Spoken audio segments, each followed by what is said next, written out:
আমার ভোগ দখলকৃত সম্পদ আমি একজন এতিমের কাছে বিক্রয় করি, কিন্তু অন্য একজন আমার অজানায় তা প্রতারণা করে নিয়ে গেছে, তা সম্পর্কে আমার অবগত ছিল না। এখন এতিমের সম্পদটা দেওয়ার মতো আমার ক্ষমতাও নেই, এক্ষেত্রে আমার করণীয় কি?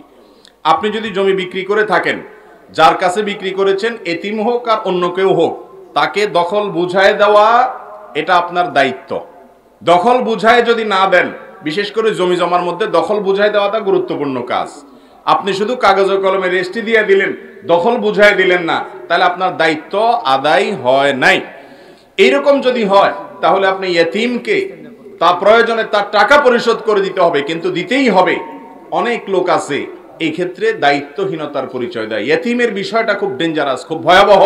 ইয়েতিমের সম্পদ খাওয়া মানে হলো পেটের মধ্যে সরাসরি জাহান্নামের আগুন প্রবেশ করানো। বিধায় দখলদারিত্ব বুঝায় দিতে যদি আপনি ত্রুটি করেন, তাহলে আপনাকে দখলদারিত্ব বুঝায় দেওয়ার জন্য না দেওয়ার কারণে যে অন্যজন দখলে নিয়ে গেছে, এখন দায়িত্ব আপনাকে নিতে হবে। প্রয়োজনে তার টাকা পরিশোধ করবেন, কিংবা দখল আপনি আদায় করে বুঝাই দিবেন। আর যদি আপনি তাকে দখল দিয়েছেন কিন্তু সে দখল ধরে রাখতে পারে নাই, তাহলে এখানে আইনত আপনার উপরে দায় আসবে না। আপনি আপনার দায়িত্ব পালন করেছেন, তারপরেও ইয়েতিমের পাশে দাঁড়িয়ে যদি আপনি উপকার করতে পারেন, উদ্ধার করতে পারেন, সেই চেষ্টা আপনার করা উচিত। দায় রাখা পৃথিবীর প্রায় সব স্কলারদের মতেই ওয়াজিব।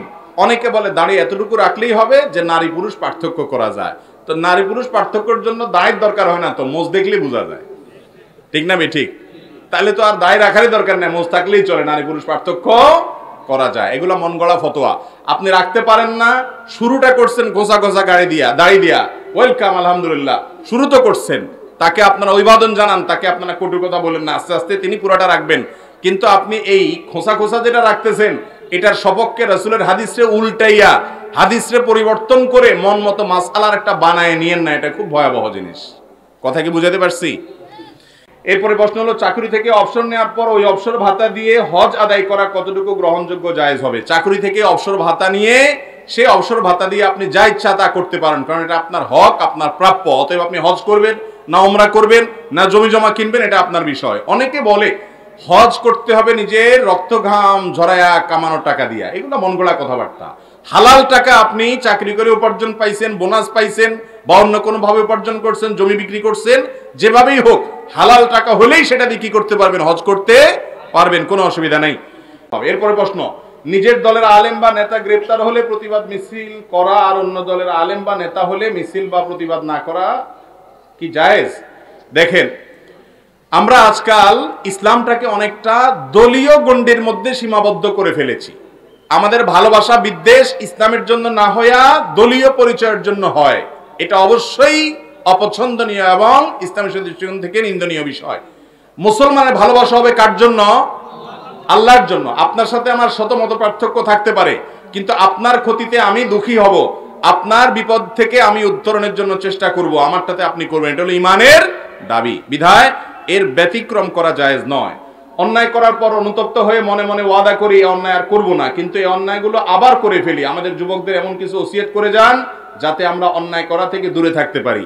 অন্যায় করা থেকে যদি দূরে থাকতে চান, সর্বপ্রথম কাজ হলো অন্যায়ের পরিবেশ থেকে সরে আসতে হবে। পরিবেশ থেকে কি করতে হবে? আপনি গুনাহের পরিবেশে থাকবেন, যতবারই তওবা করবেন গুনাহ থেকে বাঁচতে পারবেন না। এই জন্য পরিবেশ থেকে সরে আসতে হবে। যে বন্ধুদের সাথে থাকলে অন্যায় হয় তাদের থেকে সরে আসতে হবে। ফেসবুকের যে সমস্ত পেজ থেকে আজেবাজে জিনিস আছে সেগুলোকে আনফলো করে ফেলেন, সেগুলোকে ব্লক করে ফেলেন, ইগনোর করে ফেলেন, এবং নট ইন্টারেস্টেড সেখানে সিলেক্ট করেন। এক কথায় খারাপ জিনিসগুলো থেকে সরে আসেন, দেখবেন হারাম থেকে বাঁচা, খারাপ থেকে বাঁচা সহজ হবে।